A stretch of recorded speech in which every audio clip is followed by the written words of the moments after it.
Bismillahirrahmanirrahim. Assalamualaikum warahmatullahi wabarakatuh. Sahabat yang beriman dimanapun berada, semoga kita selalu dalam lindungan Allah Subhanahu wa Ta'ala. Kembali lagi di SHB Official, dimana pada pertemuan kali ini atau kesempatan kali ini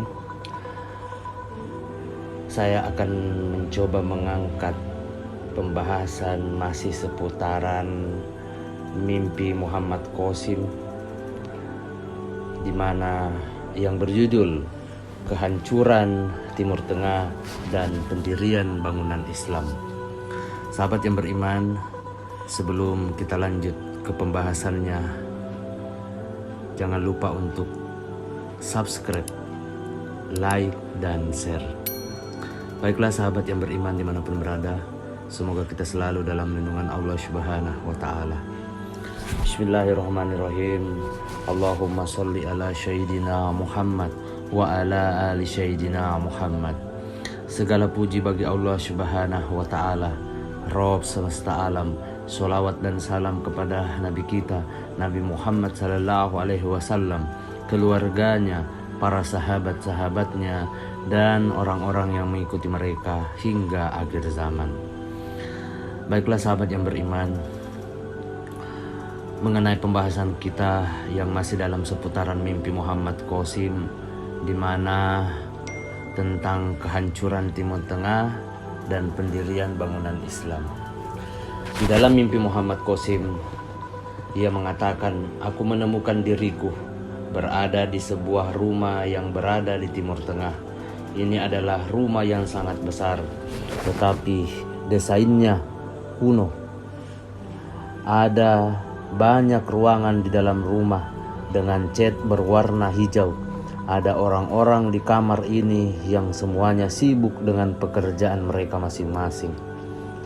Aku berkata pada diriku sendiri, apa yang aku lakukan di rumah ini? Aku berjalan ke dalam rumah dan menemukan sebuah jendela di salah satu ruangan yang terbuka ke arah luar. Di sana aku melihat seorang anak yang berusia sekitar 12 tahun.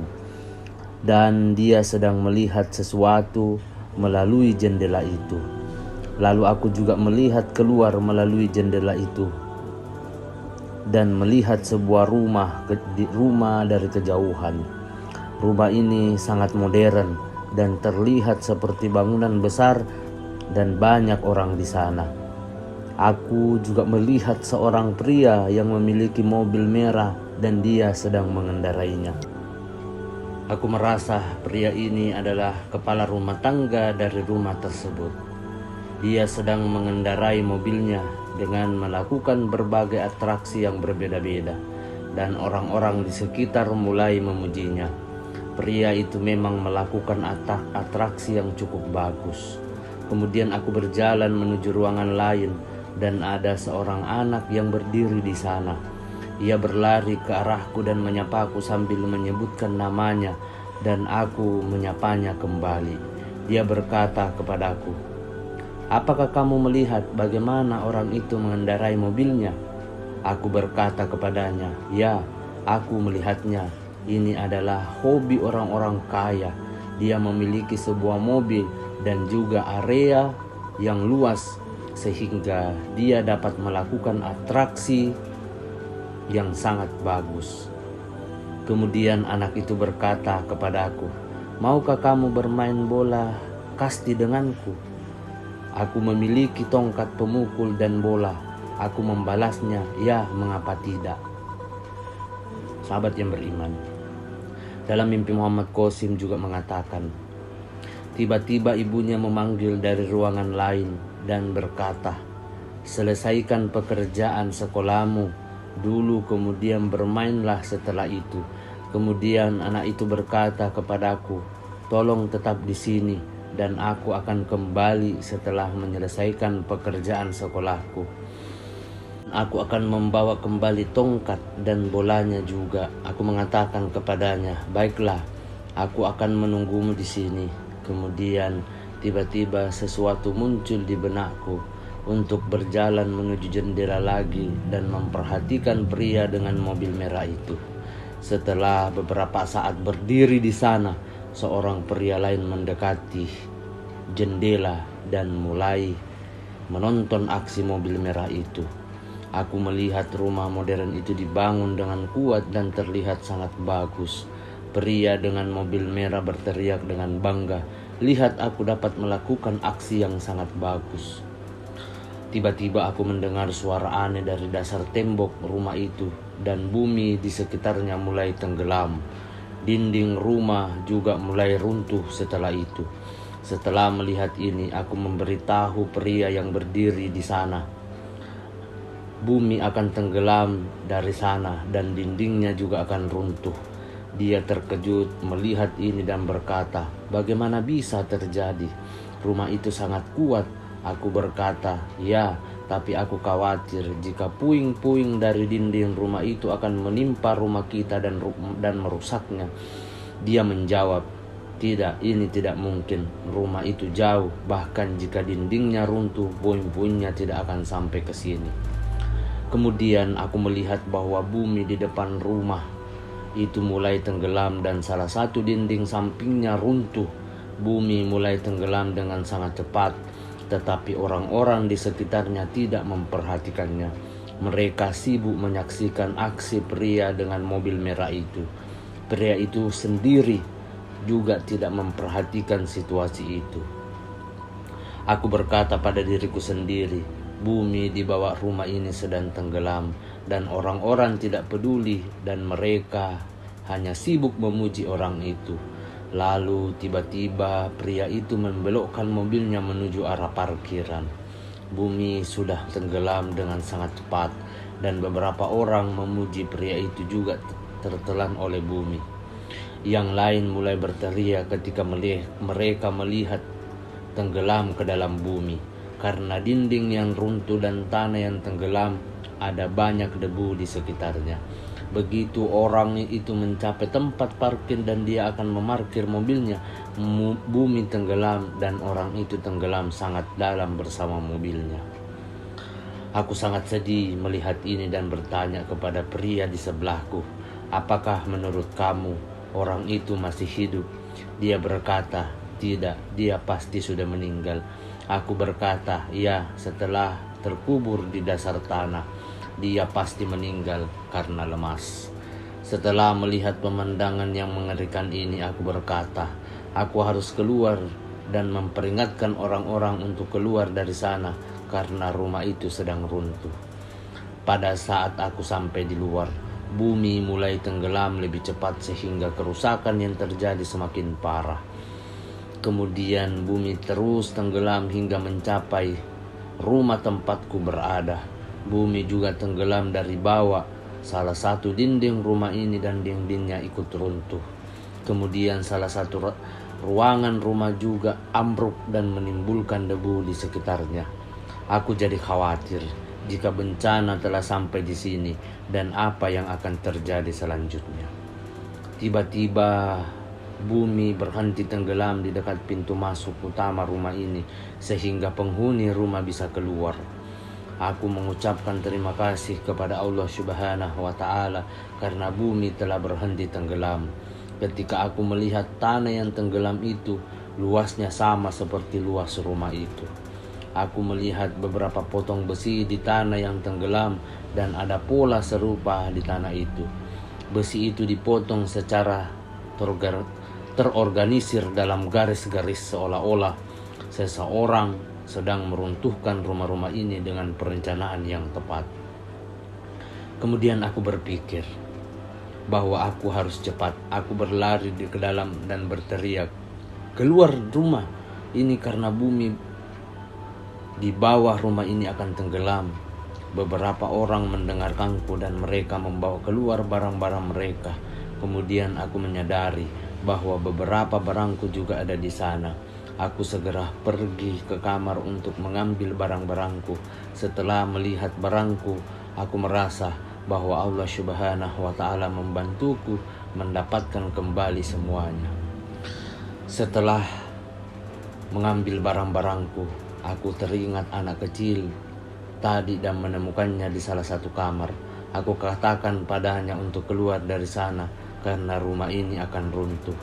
Dia dan keluarganya mengambil barang-barang dan berlari keluar bumi tenggelam. Bumi yang tenggelam sekitarnya masih berhenti di dekat pintu utama, tetapi bumi mulai tenggelam dari sisi lain rumah dan terjadi kerusakan di sekitarnya. Setelah mengevakuasi rumah itu, orang-orang bertanya kepadaku, apa yang harus kita lakukan sekarang dan kemana kita akan pergi, Qasim? Aku berkata, jangan khawatir, berjalanlah ke arah timur, dan setelah itu kalian harus menyeberangi sungai kecil, lalu kalian akan melihat rumah lain dan kalian bisa tinggal di sana. Di dalam mimpi Muhammad Qasim juga mengatakan, sahabat beriman, orang-orang mulai berjalan ke arah itu, dan aku juga membawa barang-barangku dan tidak pernah meninggalkannya. Aku berkata pada diriku sendiri, bagaimana jika aku meletakkan di suatu tempat dan melupakannya lalu terkubur? Oleh karena itu, aku selalu membawa barang-barangku. Aku masuk ke dalam rumah lagi dan membawa lebih banyak orang dalam keluar. perang itu. Saat Pada aku keluar, mimpi kelompok pertama kembali kepadaku dan bertanya 2017. bagaimana kami akan menyeberangi sungai. Wallahu a'lam Lalu aku bishawab. mengajak mereka dan mengatakan bahwa sungai itu dangkal pada satu titik. Aku meminta mereka untuk menyeberangi sungai dari titik itu. Kami pun menyeberangi sungai dan melangkah lebih jauh, lalu menemukan sebuah rumah kecil tua dan lemah. Ketika aku melihat rumah itu, aku berkata, ini adalah rumah yang sama tempat aku dilahirkan. Aku memberitahu orang-orang itu dan berlindung di rumah itu. Dan jika Allah Subhanahu wa ta'ala menghendaki, semuanya akan baik-baik saja. Orang-orang itu mulai masuk ke dalam rumah dan aku berkata kepada mereka, kita harus memperkuat rumah ini dan melindunginya dari bawah tanah, juga agar malapetaka tidak menimpa rumah ini dan merusaknya. Dan Allah Subhanahu wa ta'ala pasti akan membantu kita. Kemudian aku kembali karena ada beberapa rumah lain juga di sana. Aku memberitahu orang-orang dari rumah itu dan juga dari dua rumah besar untuk keluar dan pergi menuju rumah di seberang sungai. Orang-orang itu mulai menuju rumah kecil dan tua itu satu demi satu. Sahabat yang beriman dimanapun berada. Kemudian Muhammad Qasim mengatakan dalam mimpinya juga, setelah itu pemandangan dalam mimpiku berjalan sangat cepat sehingga aku tidak tahu dan tidak ingat apa yang terjadi pada saat itu. Kemudian ketika pemandangan menjadi normal kembali, aku menemukan diriku berada di depan pintu sebuah rumah. Aku merasa bencana itu telah berlalu dan orang-orang yang selamat semuanya ada di rumah ini. Ketika aku masuk dalam rumah, aku menemukan bahwa rumah itu telah berubah total. Aku sangat terkejut dan berkata, ini adalah rumah yang sama yang dibangun oleh Nabi Muhammad SAW, dan aku mencari rumah yang sama dalam mimpiku. Allah Subhanahu wa ta'ala telah mengembalikan rumah ini kepada kami dengan rahmat khususnya, dan aku sangat bahagia. Rumah ini jauh lebih besar dari kedua rumah itu. Wallahu alam. Sahabat yang beriman dimanapun berada. Kemudian lanjut mimpi Muhammad Qasim juga mengatakan, aku berjalan-jalan di rumah ini dan menemukan bahwa ada kedamaian dan kemakmuran di mana-mana. Aku memasuki ruangan yang sangat besar dan melihat banyak orang yang duduk bersama dan saling berbicara satu sama lain. Muslim dari seluruh dunia dengan bahasa dan budaya berbeda berkumpul di sana. Aku memandang mereka dan berpikir bahwa sebelum musibah menimpa mereka, orang-orang ini bahkan tidak ingin bertemu satu sama dengan yang lainnya. Namun sekarang mereka berkumpul di suatu tempat dan berbicara satu sama lain seolah-olah mereka adalah saudara sejati. Mereka menghibur satu sama lain dan memperlakukan satu sama yang lainnya dengan sangat baik dan hormat. Lalu aku duduk di satu tempat di ruangan itu. Aku masih memegang erat barang-barang yang Allah Subhanahu wa ta'ala berikan dan titipkan kepada aku dalam mimpiku. Aku berkata pada diriku sendiri, bertahun-tahun telah berlalu dalam kekacauan dan aku bahkan tidak menyadari bahwa pemuda ini adalah anak kecil yang pernah aku lihat saat itu. Sekarang aku punya waktu untuk menghelang napas dan melihat saat-saat kedamaian dan kemakmuran ini. Ketika aku melihat dinding rumah ini, aku merasa seolah-olah rumah ini sangat kuat dan tidak ada yang bisa mengalahkannya. Ada berkah dan rahmat Allah Subhanahu wa Ta'ala menghujani kita dari tembok dan atap rumah. Lalu aku pikir, sekarang tidak banyak waktu yang tersisa, karena sebentar lagi kita akan bertemu dengan Allah Subhanahu wa Ta'ala, sang penguasa dunia, dan mimpi pun berakhir di sana. Wallahu alam bisawab. Demikianlah pembahasan kita pada kesempatan kali ini tentang kehancuran Timur Tengah dan pendirian bangunan Islam.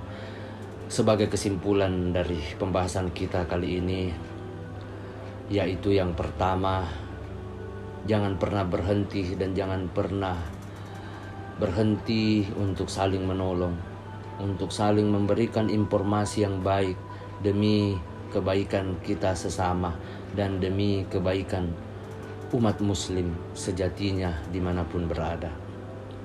Kemudian kesimpulan yang kedua dari mimpi Muhammad Qasim, kita bisa memetik pembelajaran bahwa semua umat manusia yang ada di muka bumi ini, baik dari suku manapun, itu semuanya bersaudara. Sekian dari saya, sahabat beriman. Kalaupun ada saran ataupun masukan, silahkan berkomentar. Dan jangan lupa untuk subscribe, like, dan share. Saya sebelum mengakhiri video ini memohon maaf apabila ada salah kata ataupun ucapan dalam video ini. Perlu kita ketahui bahwa kebaikan dan kebenaran itu hanya milik Allah Subhanahu wa Ta'ala. Kesalahan serta keburukan itu datangnya dari saya pribadi selaku manusia biasa yang tidak pernah luput akan kesalahan. Akhir kata, wabillahi taufiq wal hidayah. Wassalamualaikum warahmatullahi wabarakatuh.